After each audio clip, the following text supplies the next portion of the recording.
Olá, olá, muito boa tarde, meus amigos empresários, minhas amigas empresárias.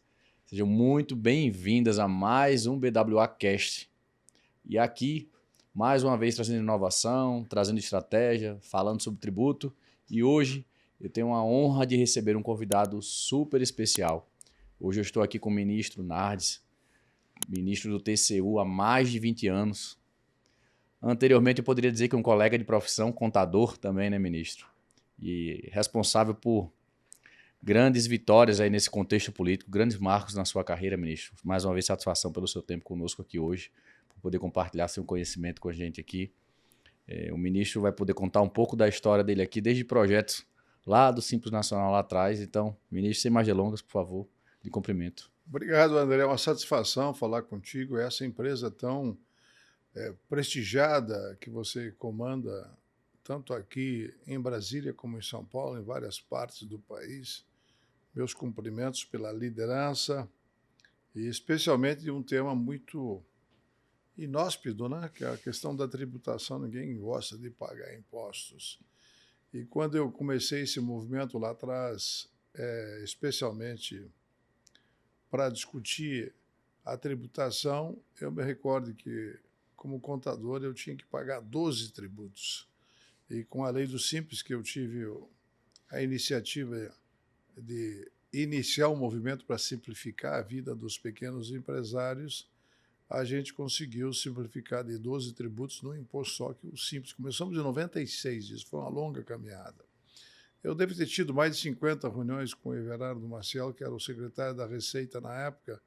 Malan era o ministro, era a transição do plano cruzado se transformando no plano real, e a transição de todos aqueles planos que houveram lá atrás, que praticamente levou o Brasil a uma balbúrdia econômica e uma situação dramática de uma inflação que vivíamos 2.700 ao ano, para uma estabilidade com o Fernando Henrique, R$ 1, $1, mas a caminhada foi muito longa e surgiu a ideia do Simples exatamente naquele momento, porque o país tinha uma inflação muito alta e praticamente inviabilizava o comando da economia naquele período inflacionário. Isso foi lá por 94, 96, 97, 98, até 2002, quando saiu o Fernando Henrique, e aí apareceu a nova administração com o presidente Lula. E, de certa forma, estamos vivendo uma situação agora difícil, mas o Simples foi um momento importante. Então, eu liderei um movimento, colocamos aqui milhares de pequenos empresários em Brasília para simplificar. Como eu também liderei um movimento dos agricultores, eu fundei a Frente Parlamentar da Micro e Pequena Empresa, a Frente Parlamentar, e fundei a Frente Parlamentar da Agricultura, que negociou a chamada securitização, que foi o alongamento da dívida, que agora está surgindo um novo momento de negociações. Passaram 20 anos, muita gente pagou as dívidas, e os pequenos empresários não conseguiam pagar exatamente porque a inflação era muito alta e o Banco do Brasil não queria renegociar as dívidas naquela época. Simplesmente queria cobrar sem o recálculo da dívida. Por isso que surgiu o Refis 1, o Refis 2 e toda aquela celeuma. Atravessamos esse período, foi difícil, e agora estamos vivendo um novo momento com a reforma tributária, que é um tema que o tribunal vai atuar, já está atuando, de fazer toda a regulamentação, mas ainda está sendo desenhado esse tema. É um tema novo, mas que vai trazer certamente grandes indagações e grandes preocupações já. No próximo ano começa a funcionar e valer isso. Então tem que haver toda uma preparação. E acho que a tua empresa já está se preparando para isso, e o TCU é que vai fazer essa regulamentação.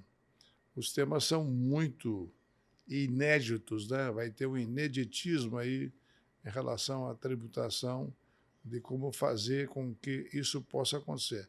Então, nós vamos ter um longo aprendizado pela frente para ver se vai dar certo, se vamos conseguir implantar uma reforma tributária que não seja desigual e, pelo que está acontecendo até agora, é uma série de perguntas que começam a aparecer. Por isso que eu falo muito no tema da governança. O país precisa ter governança. E, para ter governança, eu estou trabalhando já um projeto desde 2012, 13, quando eu presidi o tribunal, eu implantei a tese da governança. O que é a governança? São 3 palavras-chave: direcionar, avaliar e monitorar. Na verdade, eu fui buscar o que há de governança na empresa privada e implantei no Tribunal de Contas da União. E comecei um grande projeto que já está implantado praticamente em todo o país, de nós monitorar e avaliar tudo que acontece com o dinheiro da população brasileira, porque cada cidadão paga no mínimo 150 dias de impostos por ano e nós temos que entregar esse dinheiro de volta para a população com eficiência, com eficácia. E sem a palavra-chave da governança, sem um bom planejamento, você não entrega um dinheiro eficiente e eficaz para a sociedade. E temos que diminuir o desvio, a fraude, a corrupção, que existe muito em todos os sentidos no país. Para dar, então, sentido a tudo isso, eu fui buscar as melhores práticas do mundo lá na Europa.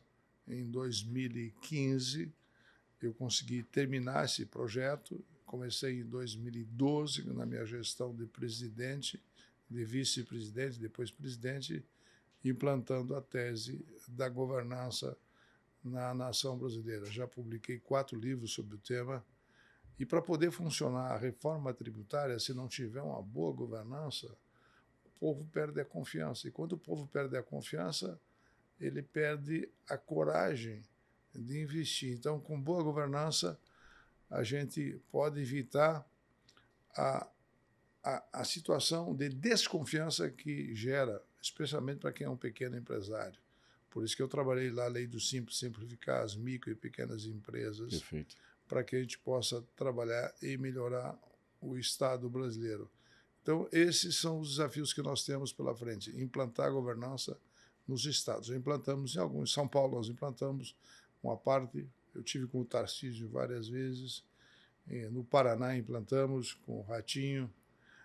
Lá em Alagoas, implantamos também com outros governadores. Implantamos próximo de 10 governadores e próximo de 500 municípios já tem a governança como um parâmetro. Porque a governança pode ser feita no município, no Estado, na União. Agora passaremos a ter um projeto em nível nacional. E é isso que vai dar condições das pessoas pagar e saber que vai ter um retorno. E é nesse sentido que o tribunal vai ser o grande ator de intermediar esse processo entre o governo federal e o Tribunal de Contas, como já faz em relação ao FPM, o Fundo de Participação dos Municípios, o FPE, é o Tribunal de Contas que vai fazer essa contabilidade. Então, recentemente, eu liberei uma resolução aqui, já dando uma orientação de como é que nós queremos fazer. Por enquanto, eu não posso revelar muito isso, porque está ainda em discussão, está em debate, mas o ineditismo é um dos pontos mais importantes, e a questão da mitigação que vai ter, a questão da discricionalidade técnica e uma aderência fática de como é que vai funcionar tudo isso, está sendo montado. Vai depender de um trabalho muito próximo da Receita Federal e o Tribunal de Contas da União. E os prazos serão muito exíguos, né, para poder se fazer esse trabalho. Até o dia 15 de setembro, nós temos que enviar para o governo a nossa avaliação sobre essa situação. Eu não posso ainda aprofundar todo esse debate, porque está em discussão aqui no Tribunal de Contas da União, mas vai depender de uma capacidade de governança, especialmente do Estado brasileiro, da Receita Federal, para a gente poder implantar essa nova estrutura de impostos que está chegando no Brasil e que vai demorar para a população entender, compreender todo esse sistema. Esse é o grande debate que teremos pela frente nesse próximo ano, e nesse ano já estamos começando a fazer esse trabalho de orientação aqui do Tribunal de Contas da União para trabalhar junto com a Receita para a gente poder saber para onde vai o Brasil. O que eu posso dizer é que certamente para os prestadores de serviço vai aumentar o seu custo. Na área do agro também vai aumentar o custo. E eu estou muito preocupado com os aumentos de impostos que estão acontecendo no Brasil.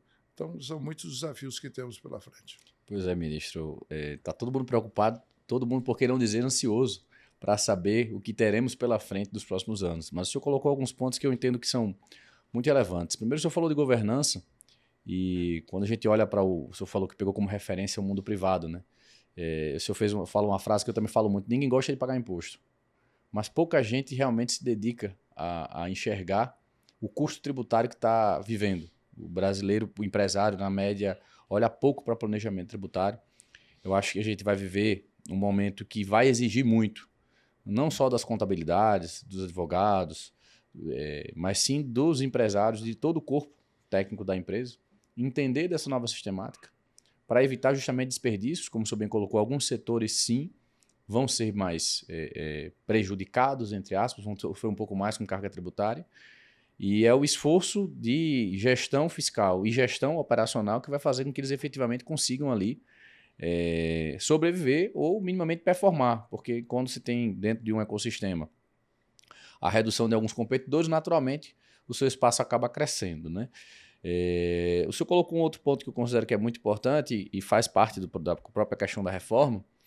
Acredito até que é muito salutar estar andando em paralelo os dois temas, da governança sendo implementada ao mesmo tempo, que acho que é um ponto super sensível. E aplicar a governança no poder público é um desafio, ainda mais num país desse tamanho, assim como está aí atrás do senhor, tão grande, né? E tão diverso.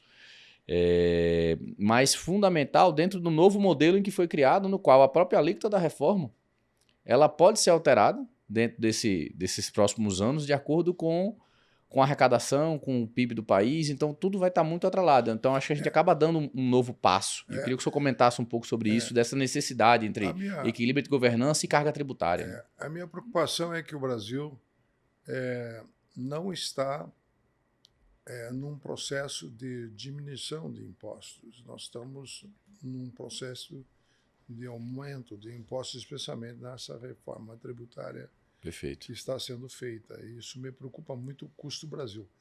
Muitas empresas brasileiras já estão mudando.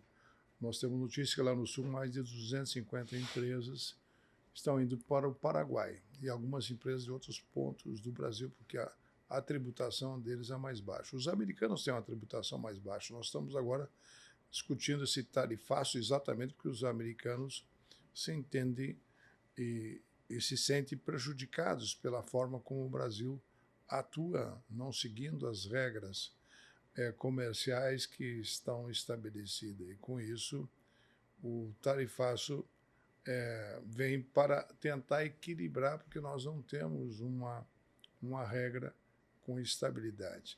O que vai acontecer agora com essa mudança é de que, certamente, o IVA ele vai ser talvez o mais alto, estou falando, vamos ver na prática se será o mais alto do planeta, e isso vai diminuir a nossa competitividade. E esse acordo que aconteceu agora recentemente com a Comunidade Europeia também vai diminuir a nossa competitividade. Há uma grande preocupação, inclusive na área do agro, de que vão entrar muitos produtos europeus com a competitividade melhor para vender internamente no país, além de termos uma competitividade muito grande já em algumas áreas extremamente estruturantes, como, por exemplo, estamos vivendo com a China, que está colocando automóveis aqui com baixo custo. Dominando o mercado. Isso aí me preocupa muito em relação ao setor de indústrias do país e também de autopeças, porque com a utilização de uma nova tecnologia, de termos mais baterias, vai diminuir a estrutura de nossas indústrias, especialmente São Paulo, sim, com as autopeças e com as próprias indústrias brasileiras.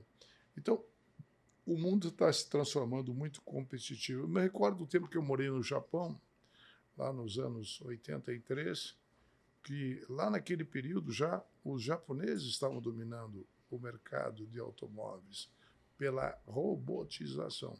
Eles tiveram capacidade de investir muito em robôs e dominaram. Agora está chegando os chineses com a nova proposta, que é a utilização de automóveis que baixam o custo para entrar aqui, e os americanos recuaram e não estão aceitando parte dessa nova indústria para proteger um pouco o país. O Brasil até agora não reagiu. É um tema que isso importa para quem faz a competição, a competitividade de uma nação.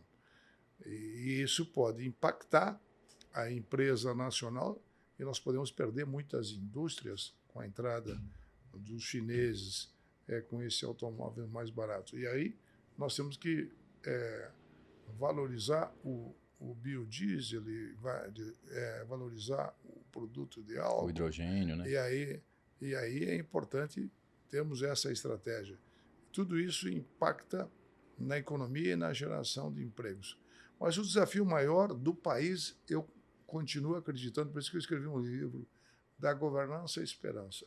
Se nós não melhorar a governança, por isso que eu fui buscar as melhores práticas da Alemanha, dos Estados Unidos, do Japão, da Holanda, da Austrália, e implantei indicadores de governança da nação brasileira.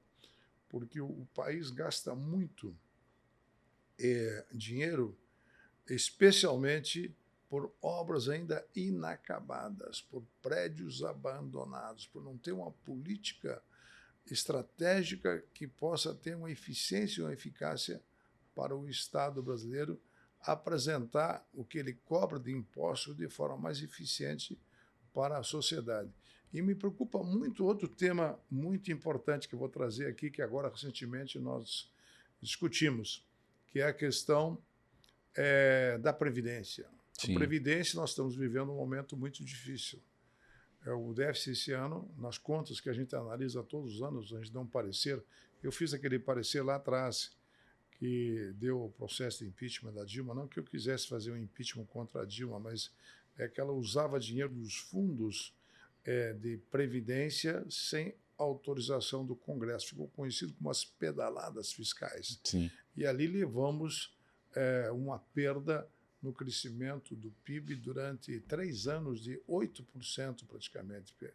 Perdemos o PIB em 2015, 16, 17 e tivemos uma perda gigantesca, porque nós começamos a investir muito nos programas sociais e não dando responsabilidade para as pessoas. O que aconteceu com o país? Aconteceu que com o país que nós estamos trabalhando cada vez mais em auxiliar as pessoas, mas não estamos ensinando a pescar. Nós temos que ensinar a pescar. Vou dar os números da Previdência do Brasil atualizados para os teus empresários terem noção de como é que está a situação. Hoje nós temos 58 milhões de brasileiros que pagam a Previdência, 58 milhões que contribuem à Previdência, e temos 34 milhões que recebem. Então, dá 1,7 paga para 34 milhões que recebe. Então, as contas não fecham 1,7, até porque a população brasileira está envelhecendo. Com certeza. E aí, o que está acontecendo? Já temos 60 milhões de pessoas que recebem Bolsa Família. Então, você não está conseguindo encontrar mais mão de obra disponível, porque as pessoas preferem, em vez de trabalhar, receber um Bolsa Família. Consequência disso, as pessoas não estão contribuindo para a Previdência, porque 60 milhões recebem um tipo de auxílio. São mais de 22 milhões de brasileiros. Se multiplicar por 4, dá mais de 60 milhões. Então, eu estou muito preocupado com o futuro da nação, porque nós estamos transformando a nação de pessoas dependentes do Estado, enquanto que os chineses, enquanto que os indianos continuam trabalhando muito. Eu morei lá, eles trabalham muito. Eles praticamente não têm mais que uma semana de férias e nós estamos trabalhando menos e não estamos ensinando a pescar. Consequência disso, o país está com esse déficit de 404 bilhões na Previdência. Então, o maior problema do país hoje se chama Previdência nas contas da República.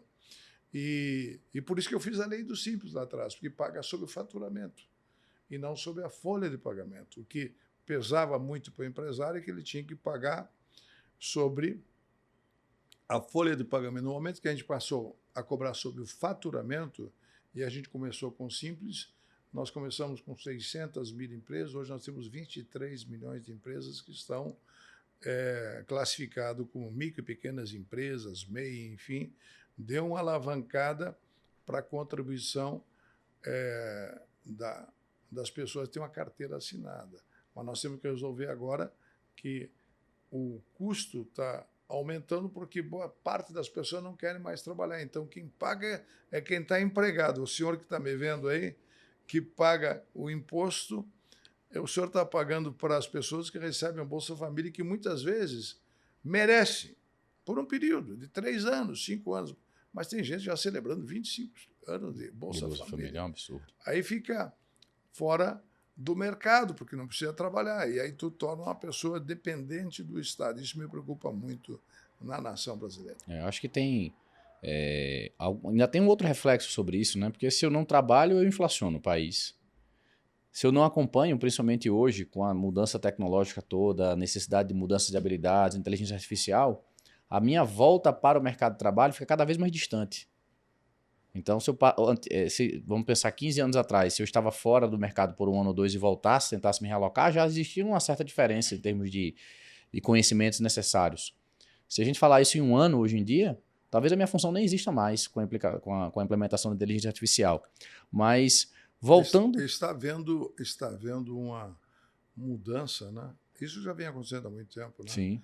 E agora com a inteligência artificial, mais ainda, com a TI que está sendo implantada nesses últimos 25 anos, o processo de empregos e de profissões estão mudando. Hoje tem muita gente trabalhando na área da governança digital, que eu considero muito importante para a governança como um todo, para você poder monitorar e avaliar tudo o que acontece no país. Sim. Mas com isso estão mudando as profissões e nós temos que evoluir para preparar técnicos. E nesse sentido aí vem um tema que eu discuto muito aqui no tribunal, que é o papel da educação.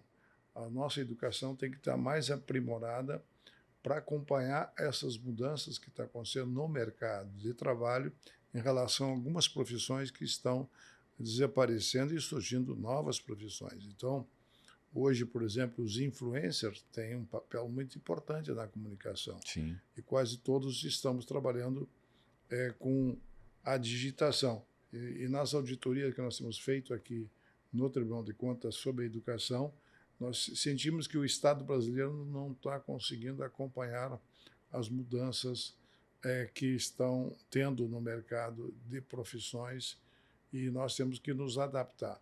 Porque se os indianos conseguiram avançar, ou os coreanos conseguiram avançar, ou os japoneses conseguiram avançar, e nós não conseguimos avançar, a gente vai ficando para trás, e nós estamos ficando para trás.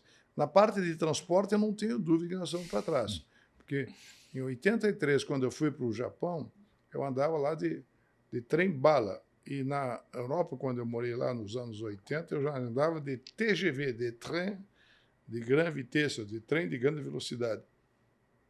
E nós estamos em trens aqui de grande velocidade. E estamos sem trem para transportar e melhorar a nossa competitividade na parte, especialmente para os portos. Tínhamos que ter mais trens indo para os portos e temos muito caminhão. Então, eu estou sentindo, eu tenho feito auditoria sobre governança da infraestrutura. Nós estamos perdendo a nossa competitividade em relação à infraestrutura, especialmente vamos ter já colapso. Aqui Brasília, que era para ter 500 mil habitantes, 60 anos depois, nós temos com 4 milhões de habitantes. Estamos crescendo sem uma estrutura organizacional e planejada para melhorar a competitividade nos transportes, não somente de carga pesada, mas também no transporte coletivo de pessoas. Em São Paulo, nós estamos com um problema seríssimo de engarrafamento. Você que vive entre São Paulo e Brasília sabe da dificuldade que tem para andar em São Paulo. E aqui em Brasília também está se transformando nisso. Então, estamos necessitando melhorar a governança de transportes, a governança mais coletiva de trens, de metrôs. Eu sei que São Paulo melhorou muito, mas ainda tem muito, porque a população é muito grande. Desafio.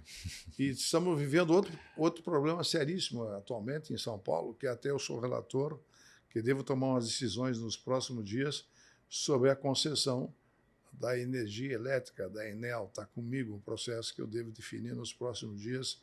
O que a gente vai fazer com a Enel, que não consegue atender as pessoas, deixa muita gente sem energia. Tem já ocorrências de mais de uma semana das pessoas ficar sem energia. Então, nós estamos entrando em colapso nos transportes, na energia, e se nós não melhorarmos... Por isso que o tema da governança é importante, que é governar bem, entregar resultado, buscar as boas práticas, ter eficiência, ter eficácia.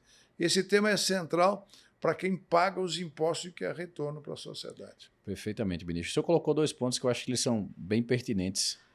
O senhor colocou que quando o senhor criou o projeto do Simples, o objetivo era criar uma desoneração e estimular a geração de empregos, né? Então hoje a gente tem um contexto que o senhor colocou bem da Previdência. Hoje, como contador, como assessor de empresários, o que eu enxergo justamente é esse grande desafio, e aí a gente vê várias atuações da Receita Federal, é do empresário, quando o Simples Nacional não é o regime mais barato quando você olha para a tributação sobre o faturamento. Principalmente quando você está nas últimas faixas ali, 300 mil, 250 mil de faturamento mês, já fica mais pesado. Você está pagando ali 15% a 20% de imposto, já é um valor significativo quando você compara com outros regimes tributários, o presumido, o real, por exemplo. Só que quando a gente coloca a contribuição previdenciária patronal sobre a folha, onde a gente tem uma contribuição, e eu sempre fiz uma crítica mesmo, eu brinco quando falo assim, a Previdência tem dentro do projeto da reforma que deveria ser feita uma proposta para fazer a reforma dela de maneira realmente estruturada, né, para que a gente tivesse isso adequado.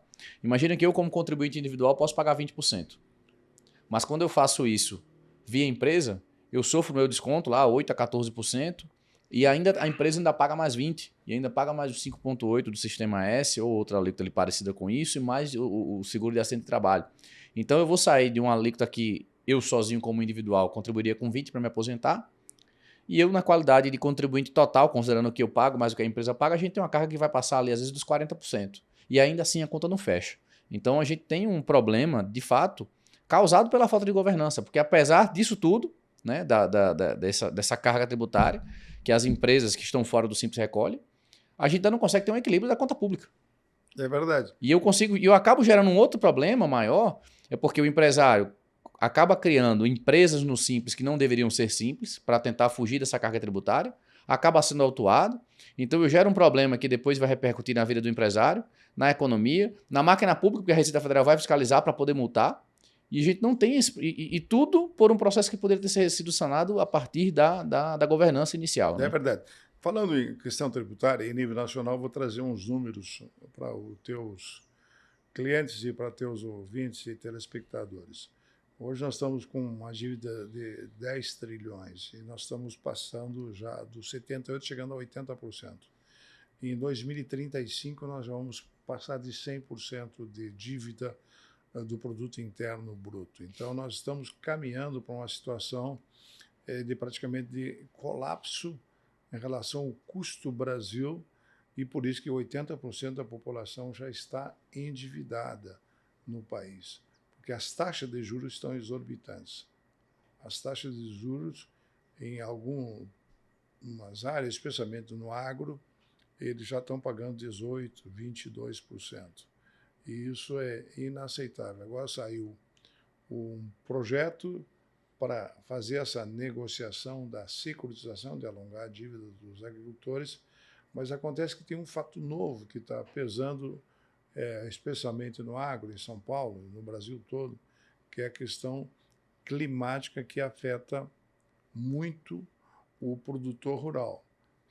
Não somente de grãos, mas também pela mudança de clima, e está começando a aumentar o calor em algumas partes. Na Europa estamos tendo repercussão muito significativa. No Sul tivemos uma repercussão muito grande o ano passado, que vai se repetir esse ano com fortes chuvas e tempestades. Então o clima começa a demonstrar que custo do Brasil vai aumentar muito se não tem uma boa prevenção, uma política de prevenção para evitar as situações dramáticas que já estamos vivendo, especialmente no Sul, que fica perto da Antártida, entre a Argentina, o Rio Grande do Sul, o Paraná e Santa Catarina, está a Antártida. E vem as frentes frias e com as frentes quentes do Brasil, acaba sofrendo muito aqueles 3 estados. E está começando a ficar muito frio em São Paulo. Eu estive em São Paulo esse ano, fiquei impressionado com o frio que estava em São Paulo.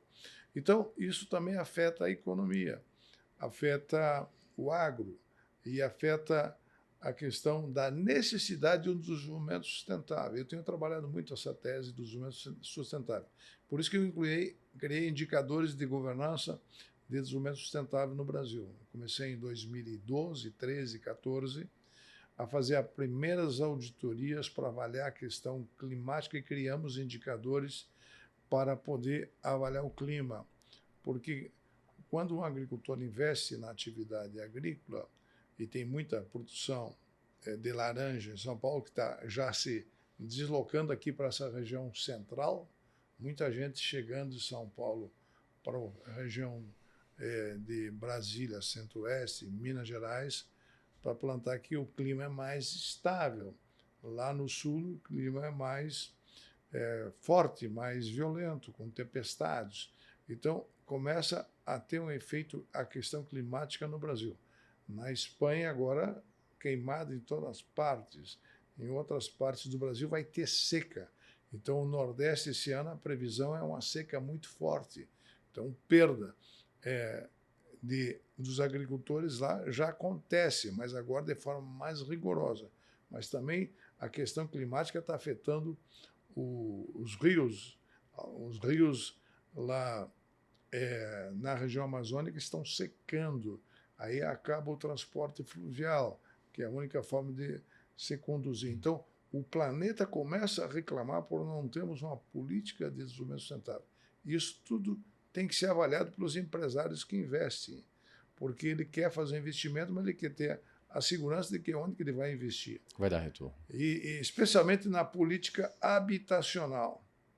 Eu agora vou fazer uma palestra esse ano para os corretores de toda a América Latina, 8.000 corretores. Me convidaram, eles querem que eu fale sobre governança climática, porque aonde vai construir em São Paulo ou em qualquer parte do Brasil, se não tem uma boa estratégia de fazer uma avaliação dos terrenos, pode levar tudo por água, como está acontecendo já em São Paulo, muitas enchentes em São Paulo, ou como aconteceu lá em Petrópolis, no Rio de Janeiro, ou como aconteceu em Minas Gerais, com alagamentos, ou como aconteceu no Rio Grande do Sul, está acontecendo no Rio Grande do Sul.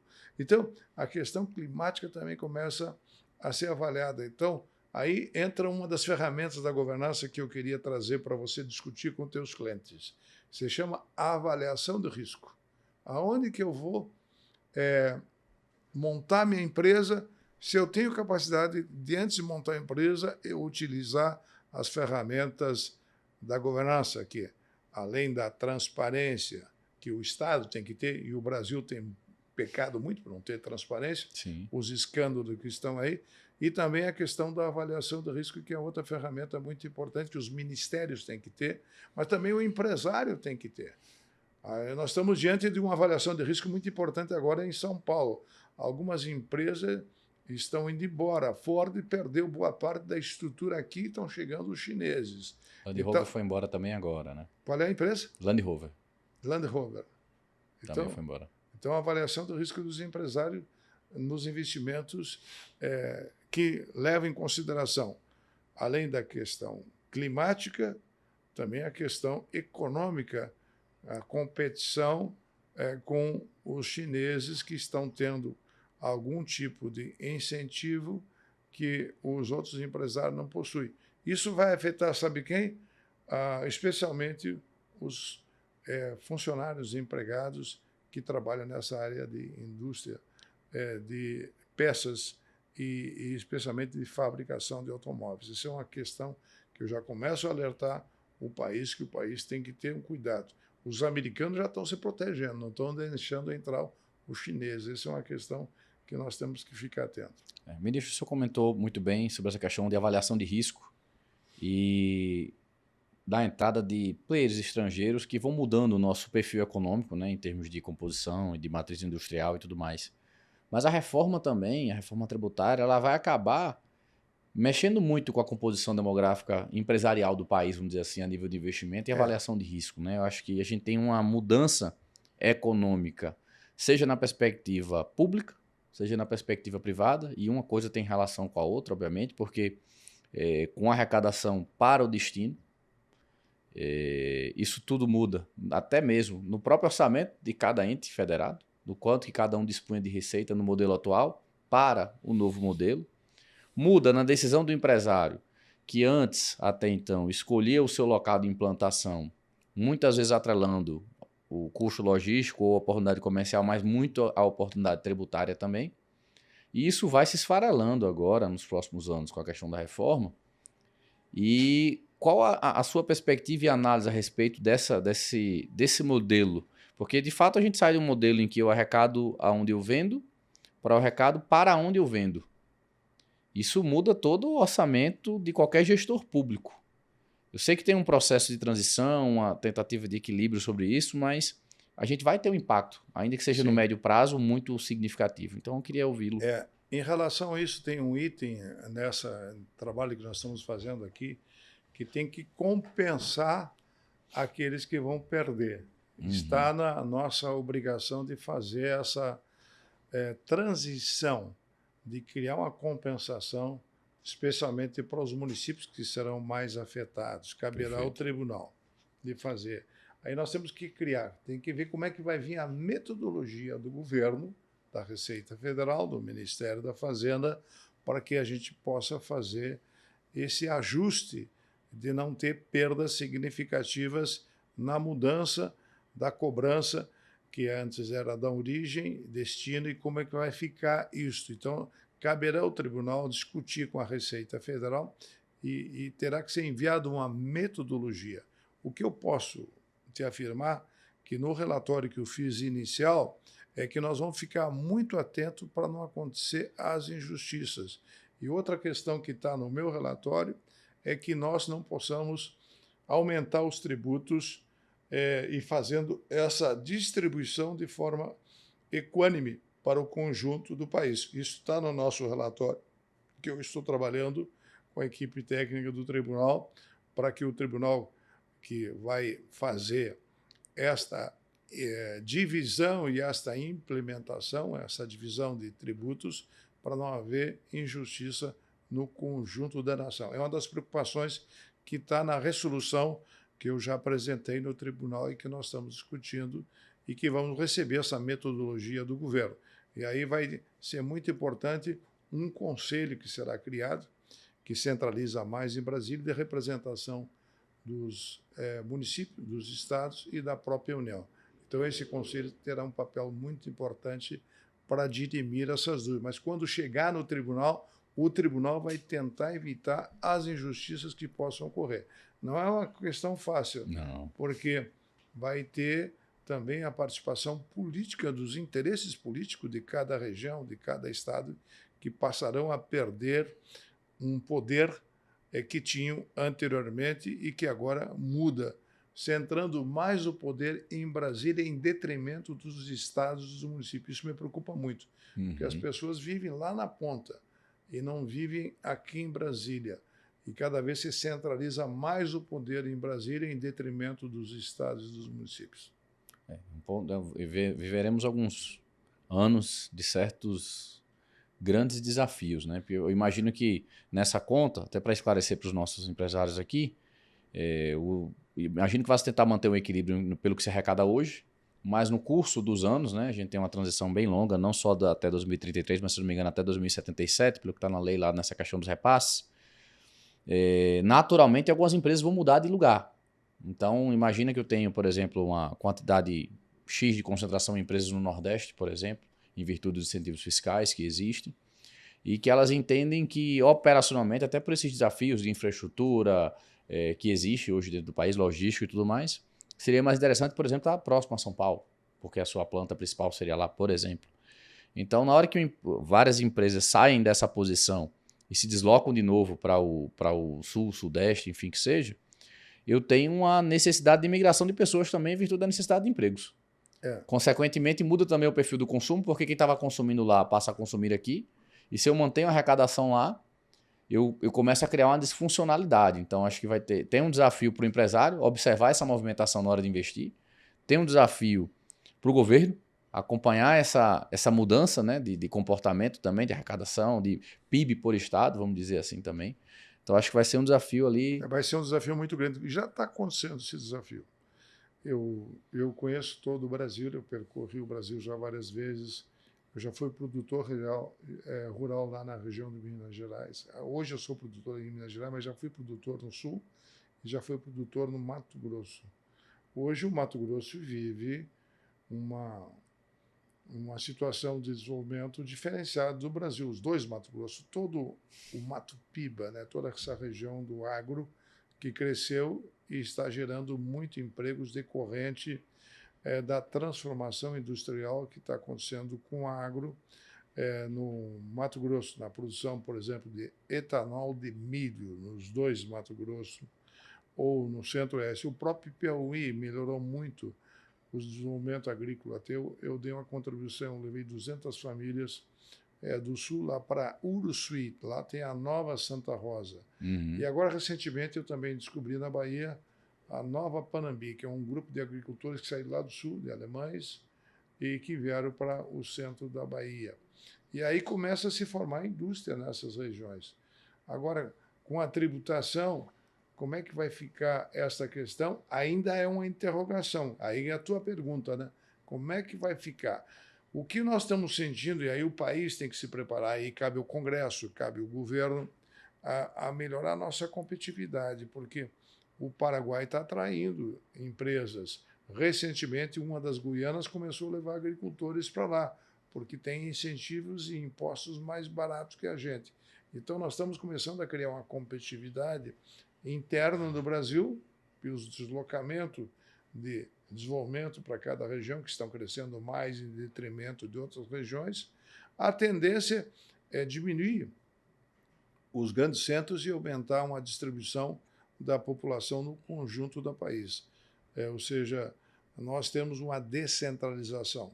Aliás, nós fizemos muito tardiamente esse processo de expansão territorial, de uma governança territorial mais distribuída na nação brasileira. A vinda de Brasília provocou isso.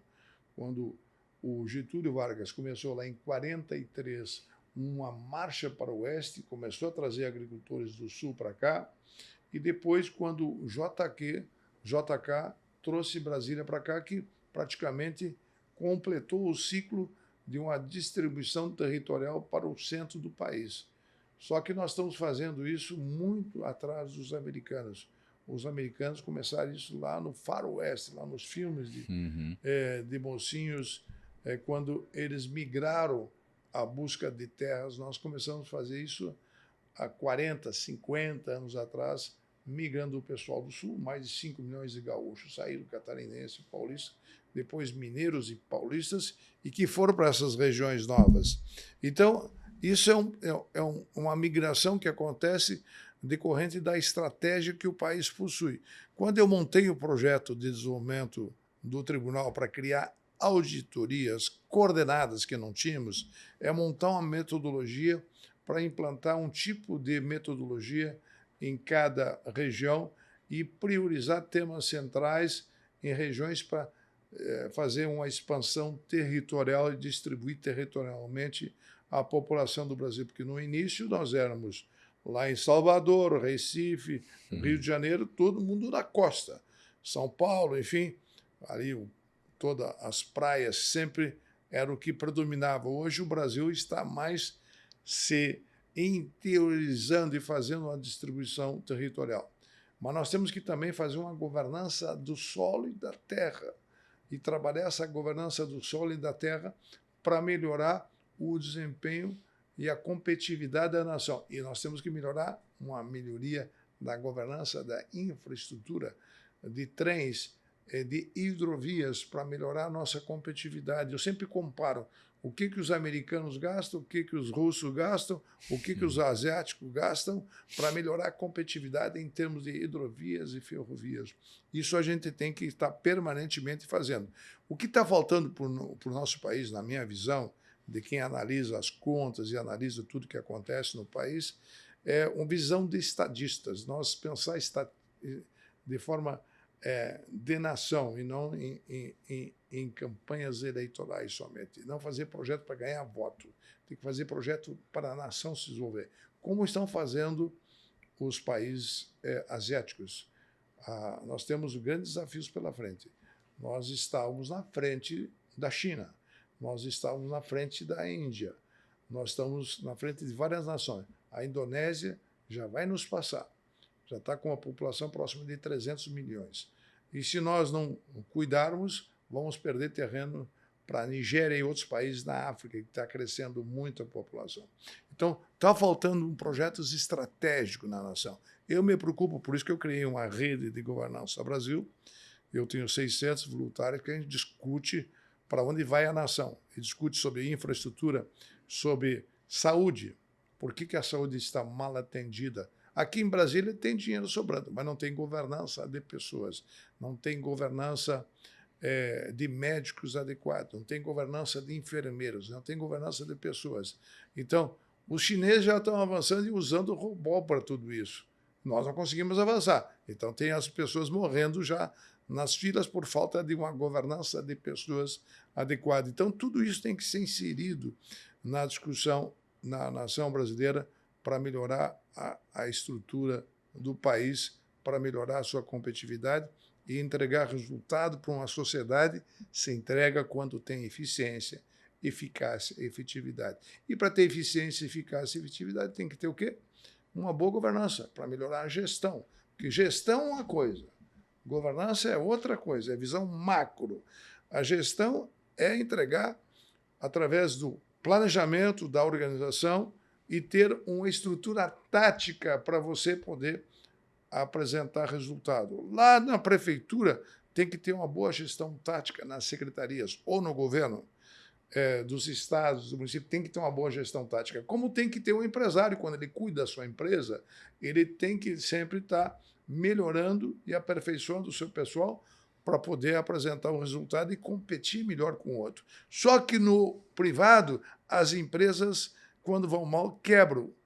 No Brasil, quando as empresas estatais vão mal, eles aumentam os impostos para você pagar imposto. Esse que é o grande dilema do país.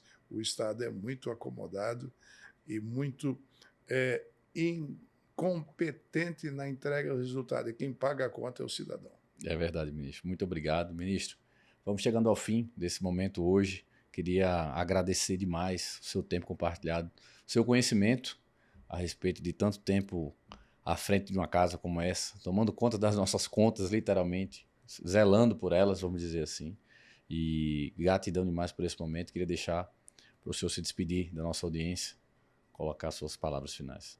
Eu que agradeço a você, a tua empresa, que é uma empresa de ponta na área contábil, que é uma área que eu aprendi muito, mas sempre estamos aprendendo, e agora com a reforma tributária vamos ter que aprender mais, nos adaptar a essa nova realidade, e você está na frente, ou seja, fazendo um convite para mim debater, e eu aceito, porque eu gosto de conversar e dialogar, porque um aprende com o outro, e a governança é a chamada troca de boas práticas, a gente tem que aprender e buscar sempre o conhecimento. Eu agradeço muito, felicidades e parabéns pela sua empresa e parabéns pela sua liderança, pela sua grande empresa que tem em São Paulo e aqui em Brasília.